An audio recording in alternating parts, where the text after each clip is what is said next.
1984년 7월이었죠. 우리나라 언론에 처음으로 아주 어마어마한 소식이 알려집니다.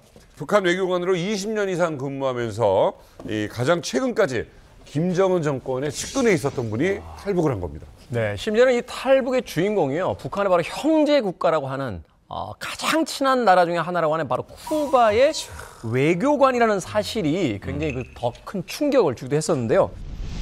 지난해 11월 쿠바 주재 북한 대사관에서 탈북한 리일규 전 참사를 만났습니다.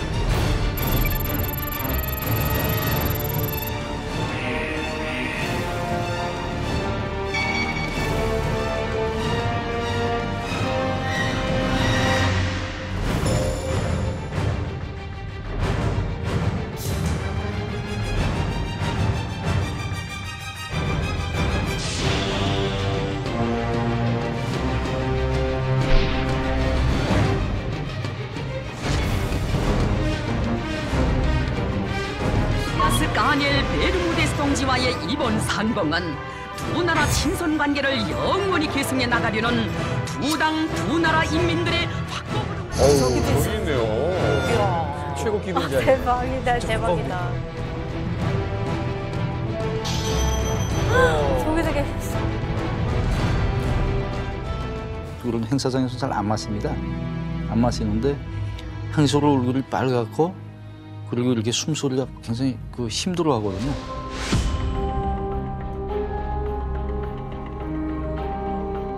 그의 손에 쥐어져 있는 그 절대 무소불위의 권력이 그를 잔인한 괴물로 만들었죠.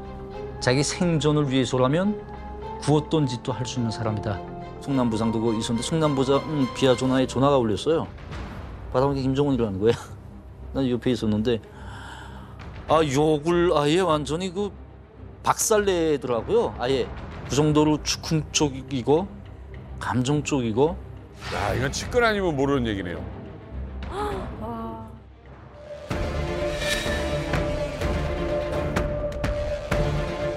한류가 들어가면서 그 사람들의 인식이 코리아는 북한이 아니라 한국으로 인식으로 흘러가게 됐어요. 코리아 부에노, 코리아 말로 이렇게 물어봤습니다. 그게 좋은 한국이냐, 나쁜 한국이냐 이런 질문이에요. 노스는 나쁜 한국이고 사우스는 좋은 한국이래요.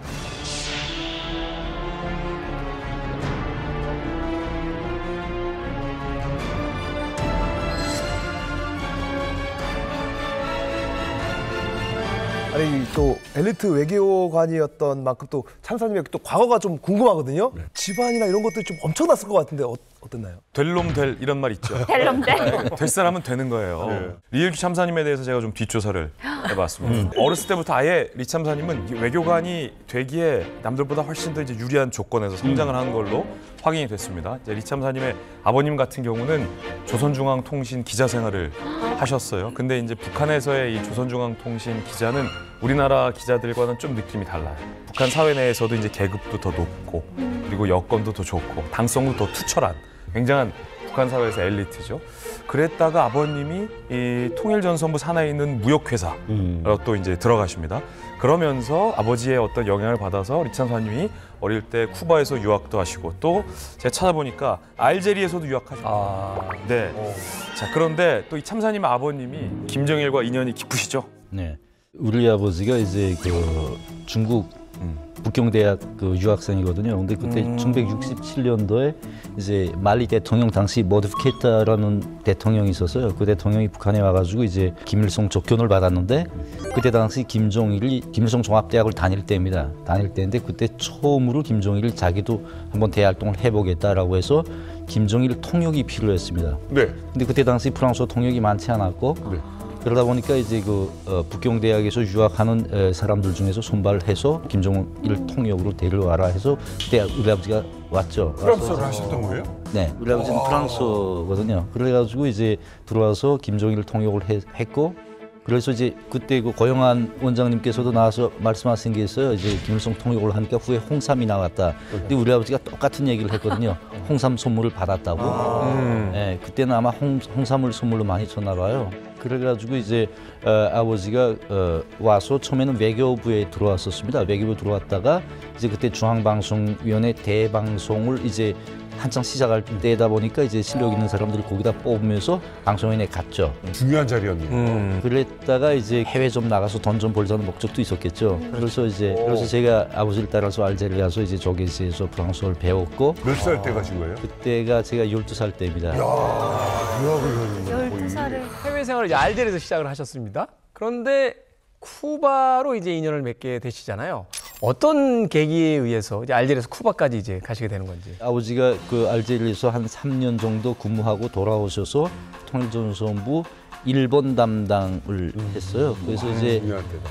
매해 그때 김일성이 이제 청년에 교육 원조비를 100만 불씩 보낼 때가 있었습니다. 그때 그 100만 불을 마련하는 그런 조에 있었거든요. 그 후에 다시 이제 쿠바에 가서 이제 그 중남미 지역에서 활동하는 봉사원들한테 이제 자금을 보송하는 위치에 있었죠. 와. 그래서 이제 89년에 다시 쿠바에 가서 한 5년간 유학을 다시 했죠. 다르다. 그래 완전 이건 서울 갈 당나귀 발통부터 다르다더니 이건 때까지 다르다 이거죠. 별성 싶은 나무는 떡잎보다 다르다 뭐 이런 북한 이런 중남이에요. 그런 건좀 보여주세요.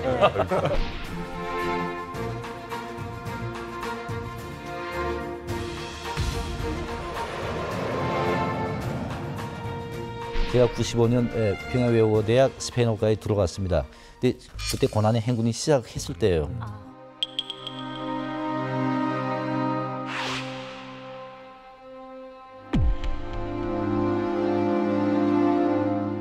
바닥으로 추락을 해서 대학을 다녔는데 우리 학급에서 이제 그 도시락 싸가지고 다니잖아요. 유일하게 강냉이 밥 싸가지고 다니는 게 저였거든요. 어머 어머. 우리 어머니도 엄청 울었습니다. 그것 때문에 아들한테 이 밥을 못 사주는 그 아픈 마음에 정말 위에서 살다가 바닥에 떨어진 걸 그때 제가 체험을 했죠. 한 방에. 그렇게 힘들게 공부를 하고 99년에 이제 웸송에 입부를 했는데 처음에 가면 이제 뭐 제가 앞서서 말씀드렸지만 크게 뭐 뒤에 배경도 없고 유대사님처럼 그렇다고 집에 뭐 큰 돈도 없고 우리 신분 같은 그 동문이라도 신분이 엄청 차이 납니다. 그러다 보니까 이제 저는 강냉이 밥도 없어서 변돈을 못 사게 주고 그랬습니다. 뭐야? 맞아 그때는 장가가기 전이죠. 맞아. 아, 장가가기 전. 그러니까 처갓집이 부자니까. 장가가고 생활이 폈으니까. 그렇지. 그래가지고 이제 처음에는 정말 자비를 많이 시키더라고요. 예, 자비. 자비도 많이 시키고 그러다가 이제 조금씩 출세를 하기 시작을 했고 해외 출장도 가보셨어요? 출장 엄청 많이 갔죠. 스위스 외에도 이제 멕시코, 파나마 뭐 한 20개 정도. 근데 궁금한 게 있어요. 아무리 뭐 외교관으로 나가긴 하지만 류대사님 같은 경우에 처음에 인터넷을 자유롭게 보다가 보니까 충격을 받았다고 했는데 혹시 좀 그런 건 없으셨습니까? 저는 유대사님 말씀에 100% 공감을 하는데 이제 사람이 성향에 따르나 봐요. 그러니까 저 같은 경우에는 이제 처음부터 이제 볼 때부터 절반은 거짓말이라는 걸 전제를 해서 보기 시작했으니까 막 엄청 이런 막 그런 충격보다는 호기심이 더 많더라고요. 그러니까 좀 더 보고 싶고 대표한 대체로 가면 다 넥타이 메고 안 인버살하지 않습니까? 충성심 높은 사람들만 가니까. 네. 근데 이제 저녁 들어가면 호텔에서 인터넷 검색하고 뭐 김일성, 김정일 뭐 이제 내부 북한 사람들이라고 하지만 북한 내부에 대해서는 이 외부 사람들보다 모르거든요. 엄청 궁금하니까 계속 그걸 파보곤 어떤 때는 밤새껏 파보곤 충혈된 눈 가지고 아침엔 한인버섯하고 이제 강심 높은 것처럼 그렇게 하고 하루 종일 또 저녁에 빨리 들어가서 그걸 파보고 싶은 생각 그 호기심이 중독이 되더라고요. 김정일이 어디서 출생을 했고 그다음에 그 비하인드가 있잖아요. 이제 그 여성 편력이라든가 이런 게 굉장히 우리 장군님이 이 정도라고. 예상은 야 이게 정말 정도까지는 아니고. 아니 그게 점차가다가 설마 그럴 수도 있겠다. 그게 절대 권력인데 누구도 들여다보지 못하는데 뭔 짓을 못하겠어. 이렇게 점차 변하는 거죠. 네. 자, 외무성에서 이제 출장을 다니시면서 이제 해외 경험을 사시게 되셨어요. 그리고 나서 이제 정식으로 어느 나라로 첫 발령을 받게 되시는 겁니까? 제가 제일 처음이자 마지막으로 계속 연속적으로 파견된 게 쿠바거든요. 쿠바 3등 소위관으로 발령을 받았고 1년 후에 이제 대직급 1등 소위관으로 해서 거기서 한 4년 반 동안 근무를 했습니다. 바라던 바대로 쿠바로 첫 파견을 가게 된 이일규 참사님. 그럼 이제 탄탄대로 걷는 겁니까? 그렇죠. 첫 파견 때가 이제 아까 3등 서기관으로 쿠바 대사관에서 일하셨잖아요. 그 시기가 2011년 9월부터 이제 2016년 1월까지 쿠바 주재 이제 북한 대사관에서 3등 서기관으로 나름 잘 이 대사관 생활을 지내시는 거예요. 그런데 이제 예상치 못한 쿠바에서의 큰 장애물이 이일규 참사의 앞길을 꽝 하고 가로막게 됩니다. 2013년 7월 그러니까 쿠바에 부임한 지 2년이 채 되지 않았던 그 시기에 전 세계를 떠들썩하게 만들었던 사건이 빵 하고 국제적인 사건이 터지게 되는 겁니다. 뭐지? 자, 바로 쿠바에서 출발한 이 선박 때문에 발생하게 됩니다. 저기 뭐야? 여러분, 북한 인공기 이 배는 어디 배일까요? 북한배. 인공기. 북한 소속인 이 선박의 이름은 들으시면 알 거예요. 청천강호 사건. 이거 들어봤다. 청천강호. 세계를 떠들썩하게 만들었던 사건인데 어떤 사건인지 저희가 영상으로 준비했습니다. 파나마 정부가 미사일 부품으로 의심되는 화물을 실은 북한의 선박을 납포했습니다. 미사일이요? 내가 사건이 좀 컸죠. 13년.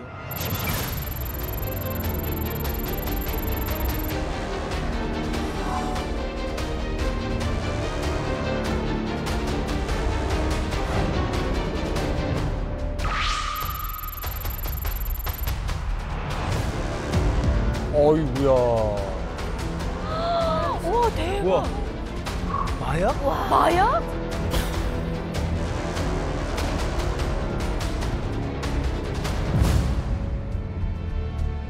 De parte del capitán y sus 35 tripulantes. Al capitán inicialmente le dio como un ataque al corazón, después trató de suicidarse. 자살? 뭐야? 왜? 왜 이렇게까지? 왜 자살?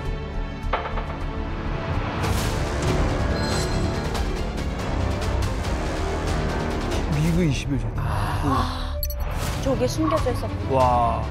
전투기를 분해해서 실은 거예요. 야. 이거 우리 참사님이 한 거야? 참사님이 분해하셨다고요? 설마.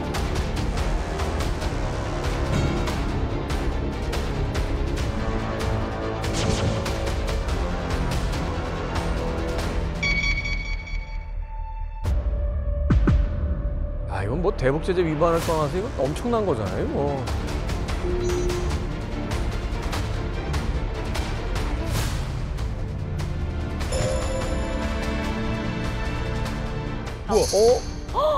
어머. 참사님 카리스마 있다. 장난.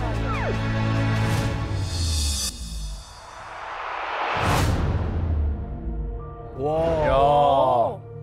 자, 아니구나. 지금 여러분 영상을 통해서 보신 것 같이 청천강호가 통과하려고 시도했던 곳이 바로 파나마 운하인데 네. 요즘 뭐 트럼프 대통령이 다시 무력을 동원해서 찾아오려고 다시 하는. 찾아오겠다라는 말도 있는 곳이죠. 파나마 운하는 대서양과 태평양을 연결시켜주는 굉장히 중요한 통로 역할을 합니다. 자, 이 청천강호도 쿠바에서 파나마 운하를 통해서 이제 북한으로 가려고 합니다.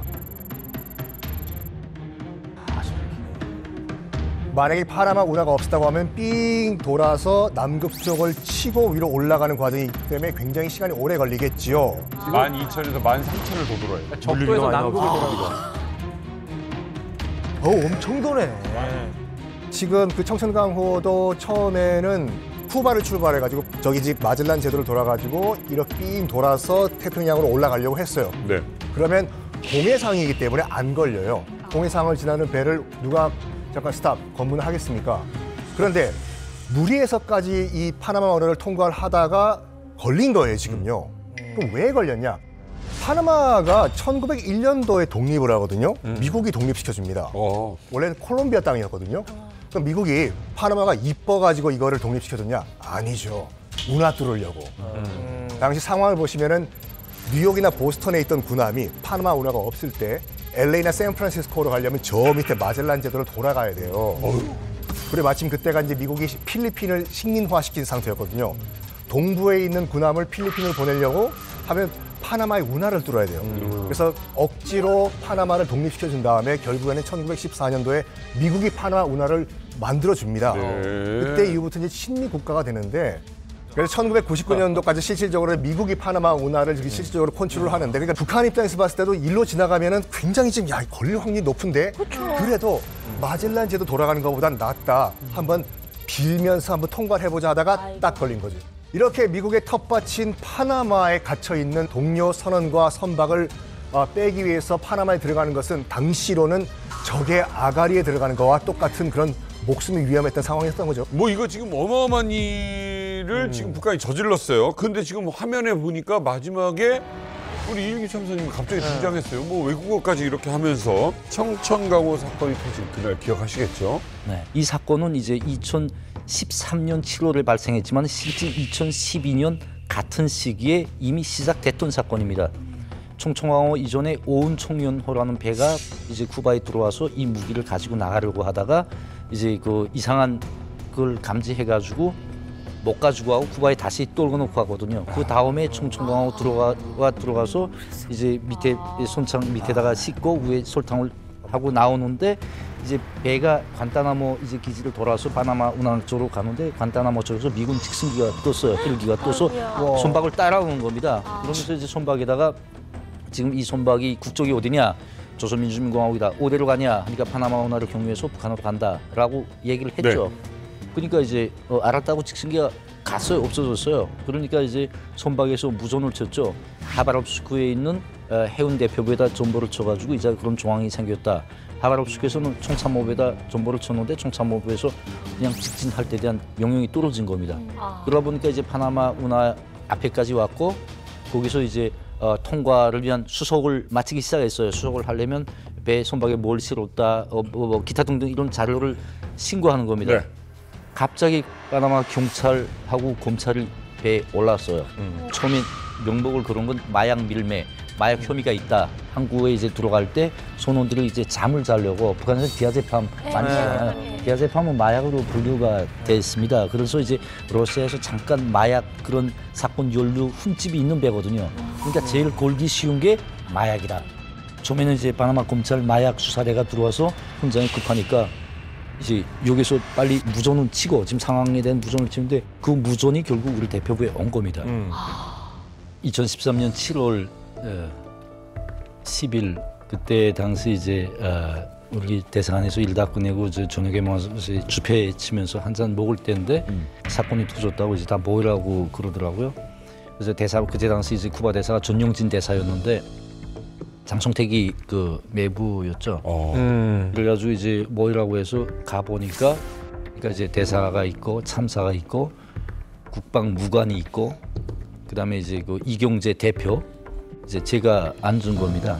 그래서 이제 저보고 이제 사건에 대해서 개괄 하더라고요. 이 선박에 뭐가 실렸고 어떤 경로를 통해서 가다가 어떻게 현재 잡힌 상태인데 이제 그 해결을 하자니까 이제 이게 지금 미국을 비롯해서 국제사회에 이목이 집중이 됐다 하니까 이제 정말 이 사건이 배후에 있는 사람들은 다 빠지고 이제 뱀송에서 해결하기로 결정을 했다라고 하면서 저한테 이제 그 담당자를 하라는 겁니다. 그때 이러셨겠네요. 부담돼. 정말 말씀하신 그대로 저는 부담되는 정도가 아니고 거부감이 들더라고요.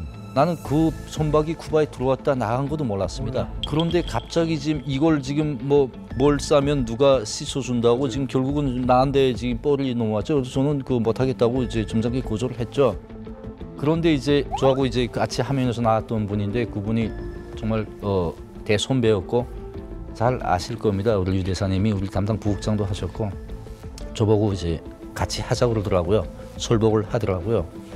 그래서 정말 그때 참사했는데 참사하지 나는 못하겠다. 이거 정말 이거 잘못했다가 내 이제 시작인데 끝장나지 않나. 그럼요. 그러니까 이제 자기가 다 책임지겠다고. 걱정하지 말고 자기가 다 책임지겠다고. 근데 북한에서 이제 제가 앞서서도 말씀드렸지만 뭐 어떤 사건이 있으면 다 꼬리 자르기 하지 않습니까? 그럼요. 그 말을 믿기가 어려웠지만은 또 그분 자체가 너무 저한테 잘해주셨고 또 그분한테서 하는 말이 진심이 느껴져서 제가 그러면 내가 100번 양보해서 참사원지 믿고 해보겠다라고 해서 그 사건을 제가 담당하게 됐죠. 아, 이건 방울만 단 게 아니라 폭탄 방울이에요. 큰일 나는 거야, 이건. 그래서 이제 그 제가 맡으면서 제가 조건을 걸었습니다. 이제 제가 이 상황을 다 모르니까 일단 한 주일간 시간을 달라고. 저는 처음부터 이 사건을 북한 당국에서 요구한 것처럼 이제 정치 외교적으로 해결할 때 대한 지시가 수차 나왔거든요. 네. 미국이 일방적으로 제재를 하지, 유엔 안보리 대북 제재가 나왔지 해결할 수 있는 정치적인 방법이 없는 겁니다. 그럼에도 불구하고 북한은 끊임없이 이제 정치적으로 풀라고 나는 정치적으로 안 된다. 그건 법적으로 대응을 해야 된다라고 주장을 하다 보니까 법적인 대응을 하자니까 제가 법에 대해서 뭘 압니까? 아무것도 모르잖아요. 그래서 저 한 주일 동안 좀 연구를 할 수 있는 시간을 달라고 했고 그 한 주일 동안 제가 이제 파나마 헌법 그리고 이제 운하관리법 그리고 민사소송법, 형사소송법 이 네 가지 법을 한 주일 동안 들이팠죠. 연구를 했죠. 법률을 공부한 적은 없잖아요. 없습니다. 변호사 일을 해보신 적도 없죠. 거기 변호사들 사면 되잖아요. 이게 파나마에는 이제 북한 영향력이 아예 없는 그냥 미국 땅이라고 보시면 됩니다. 누구도 이제 북한을 대변해서 이제 나설 수 있는 사람이 없거든요. 아, 누구도 변호사 네. 거기를 하고 싶어 하지 않는. 그리고 또 두 번째는 그 하나를 살려면 엄청난 자금이 들어가야 되는데 북한은 그 변호사 살 돈이 없거든요. 그 사실 이제 그냥 개인 대 개인이 아니라 이제 미국이라든지 파나마를 대상으로 해서 국가 소송을 해야 되는 상황인데. 파나마 땅에서 이제 파나마 정부를 상대로 해서 소송을 걸었죠. 그러니까. 이 사건이 굉장히 전 세계적으로 유명했어요. 저도 그때 취재했고 비하인드를 좀 설명해 드릴게요. 미국이 왜 그때 당시 파나마에서 기다리고 있다가 이 청천강을 세웠는지에 대한 비하인드를 사실 취재했어요. 네. 이거는 북한이 정치 외교적으로도 풀 수 없고 법적으로 대응한다고 하셨는데 법적으로도 사실은 쿠바나 북한이 이길 수가 없는 사건이에요. 모든 실체를 이미 미국이 다 사전에 알고서 이 배를 스탑시킨 거예요. 그때 당시에 조 바이든 부통령이었어요, 미국의. 부통령이 어떤 성명을 냈냐면 이랬어요. 파나마 정부가 북한 청천강호에 불법 무기 수송을 적발했다. 그러면서 미국뿐 아니라 전 세계 안보에 큰 위협을 쿠바와 북한이 끼치고 있다. 이 말은 파나마 보러 절대 풀어주면 안 된다. 북한 보러 니네 이거 가져갈 생각하지 마. 라고 당시에 미국 행정부가 밝힌 거죠. 이 판에 북한 당국에서 아까 뭐라고 했다고요? 정치적으로 잘 비벼서 풀어보라?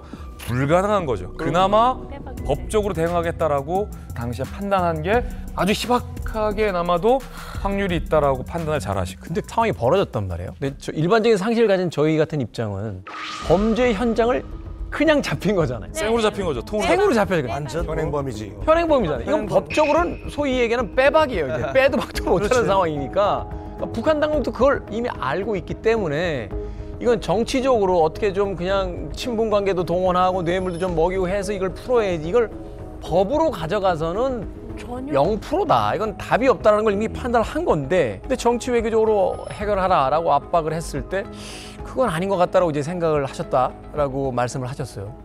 어떻게 대처를 하신 겁니까? 그래서 이제 정치 외교적으로 해결을 할 때에 대한 지시가 내려왔고 저는 그게 참 말이 안 된다고 생각을 했습니다. 정치 외교라는 건 곧 수교가 된 상태에서 어떤 친손관계, 외교적인 손을 타고 어떤 문제를 평화적으로 해결하는 방식 아닙니까? 파나마랑 수교가 안 돼 있거든요.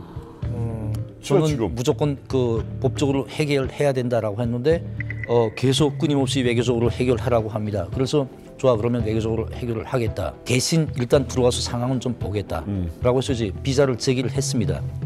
제기를 해가지고 그게 한 3, 4일 후에 지금 비자를 해서 들어가려고 했는데 갑자기 파나마 대사관에서 전화가 왔어 저한테. 비자 취소됐다. 가보니까 각서 공문을 주는데 보니까 파나마 정부는 조선민주주의민국과 국적자들의 일체 입국을 불허한다. 이 순간부터. 어머. 몰랐어요. 그 대사 면담을 했죠. 아이고. 이게 갑자기 무슨 일이냐 하니까 내가 당신한테 설명해 줄 건 아무것도 없다. 그냥 당신이 가서 본국에 물어보면 그거 잘 알 것이다. 왔죠. 와서 무전 쳐서 이제 보니까 북한 내무성 대변인 비공식 담화가 나간 겁니다. 파나마 정부를 규탄하는. 아이고야. 정치적으로 해결하라고 해놓고. 규탄하면 어떡하냐. 이자 말씀하신 대로 정치 외교적으로 해결하라고 하고 뒤에서 도와주진 못할 망정 파나마를 때리면 규탄을 하면 우리를 반기기도 하겠습니다. 파나마가. 그래서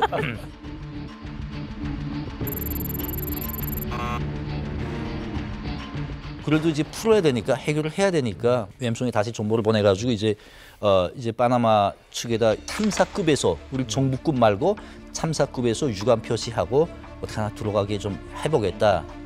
승인을 받았고 실제 제가 파나마 대사를 만나서는 사죄했습니다. 유감 표시한 게 아니고 유감 표시가 좀 안 되거든요 이게. 아 이건 진짜 그냥. 네, 이거는 뭐 가서 내가 참사 명의를 유감 표시했다라고만 보고하면 되니까 조선민주주의인민공화국 정부 명의를 사죄한다라고 해서 각서를 만들어서 넘겨줬죠. 그 각서가 사본이 뭐 북한에 가는 건 아니니까. 그렇지. 그렇게 해서 이제 이 사람들이 거기서 이제 좀 마음이 풀려가지고 다시 이제 비자를 줘서 이제 그때 제가 비자를 가지고 들어갔던 영상이 바로 저 영상이거든요. 거기까지 가기도 힘들었네. 정말 대단하신 거예요. 왜냐면 저 같으면 아유 이렇게 해서 뭐 파나마에서 못 들어간다. 북한 사람 못 들어간다 하면 와 나 안 들어가도 되겠네? 땡큐네 할 것 같은데. 그게 이제 북한에서는 그 당에 대한 어떤 충성심, 무조건 이제 맡은 과업에 대한 무조건 절대성, 무조건성 이런 이게 제가 물러날 수 있는 길이 아니거든요. 이 참사님 뵈서 뵌 김에 좀 취재를 한 개만 취재할게요. 아직까지 당시 이제 쿠바 대사관이 이 일을 저는 다 인지하에 벌였다고 생각했는데 3등 서기관까지는 이거 몰랐다는 거잖아요. 쿠바에서 청청한호가 무기 싣고 파나마와 통해서 북한으로 들어가려 했다라는 걸 모른 채로 지금 들어가셨잖아요. 심지어 대사도 몰랐습니다. 이 자리에서 폭로할 수 있다고 생각을 하는데 그때 청청강호에 실렸던 물자는 실제 뭐 북한이랑 무기 고려했던 건 아니고 물자를 북한에 가져가서 수리해가지고 다시 쿠바에 가져가게 됐던 상황은 맞습니다. 쿠바 정부가 이제 주장한 것처럼 그 팩트는 그게 맞고 그러면 왜 이제 북한이 이런 짓을 하냐? 그냥 갖다가 수리해주고 다시 보내면서 받는 돈이 어마어마하거든요. 아 AS 간 거구나. 네.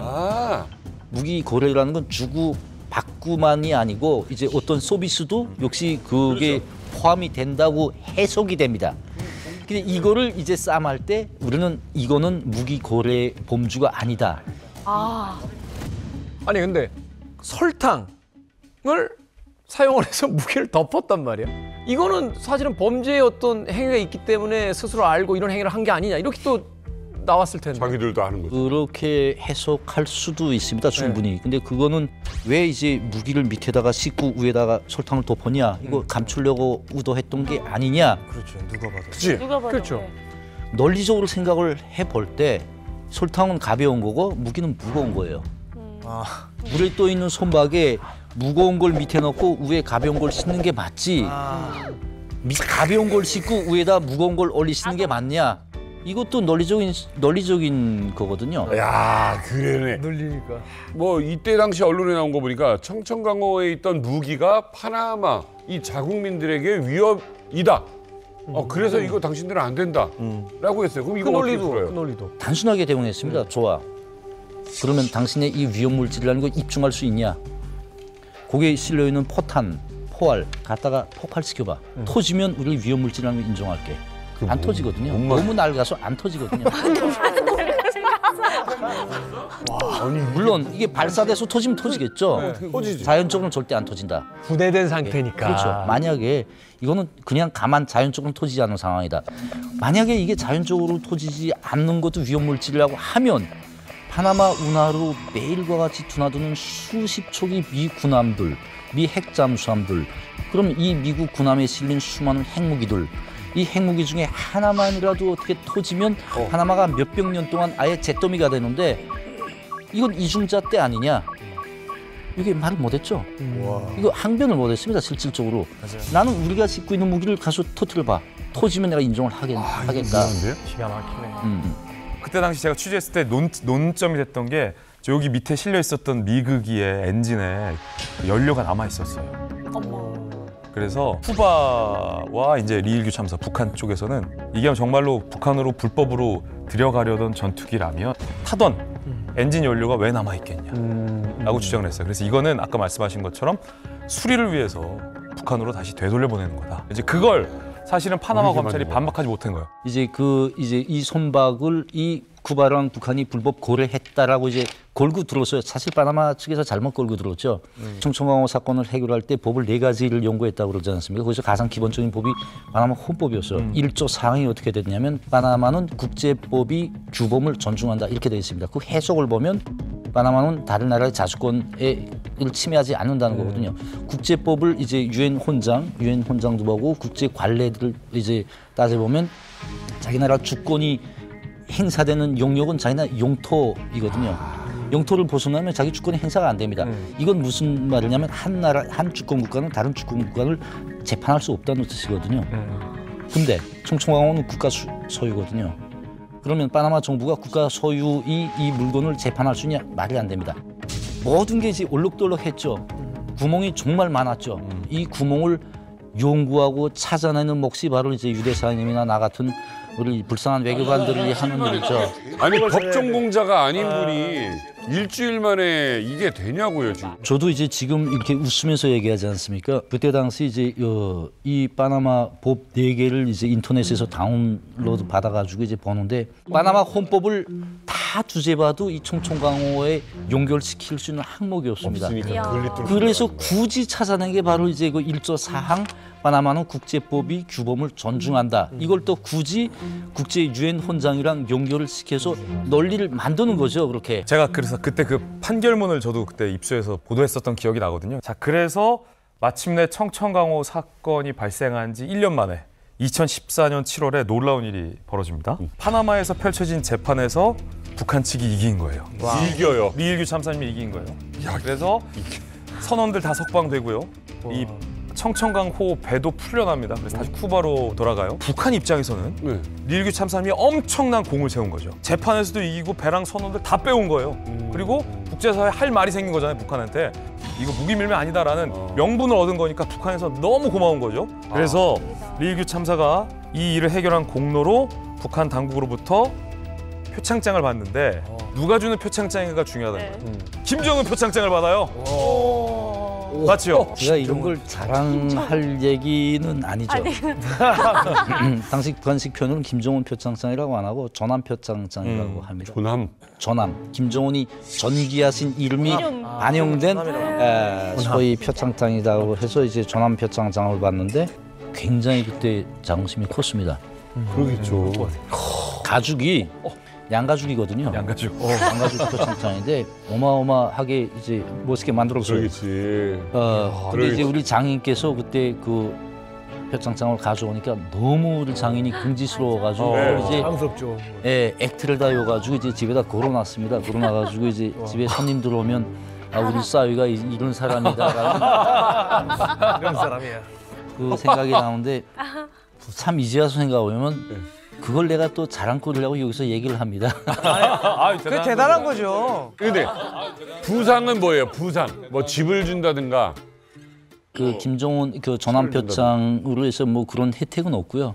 일단 이제 그 어떤 승진이라든가 그거는 이제 내가 뭔가 잘못했을 때 이제 탕감이 되는 거죠. 일종의 면책권 같은 걸 이제 받게 되는 거죠. 그럼요. 더 표창만 받아도 입이 다 찢어지는데 뭐 김정은이 표창 받으면요 더 말할 거 있겠습니까? 가문의 영광. 김정은이 표창장에서 뭐 가택 수색도 못해요. 김정은 표창이 있는 집은 가택 수색을 못한다? 못합니다. 같이 단독 사진을 찍었다든지 그리고 김일성이 사진은 해요. 이제는 하도 오래된 사람이기 때문에 그런 사람은 되는데 이제 김정은이 같은 이제 친필 소환이 있다든지 그런 집에는 감히 막 이렇게 할 수 없어요. 이제 제가 지금 웃으면서 얘기하지만은 그땐 진짜 힘들게 해결했거든요. 그럼 1년이네 1년. 소위 말하자면 정치 뭐 이런 걸 내세우잖아요. 그러니까 이제 거기에 있던 선원들 35명 중 한 명도 탈북을 안 했고 한 명도 현재 이제 구금이 안 됐고 이런 정치적인 효과까지 다 얻었다. 달랑 끝나니까 그런 전함 표창장 하나 주고 말고 양가죽 아무것도 안 줬어요. 그거는 안 줬어요. 양가죽하고 네. TV도 안 주고 아무것도 안 주고 그것만 아무것도 없어. 집이라도 하나 드리고. 거기다 플러스 하나 끼워준 게 뭐 국기훈장 뭐 국기훈장.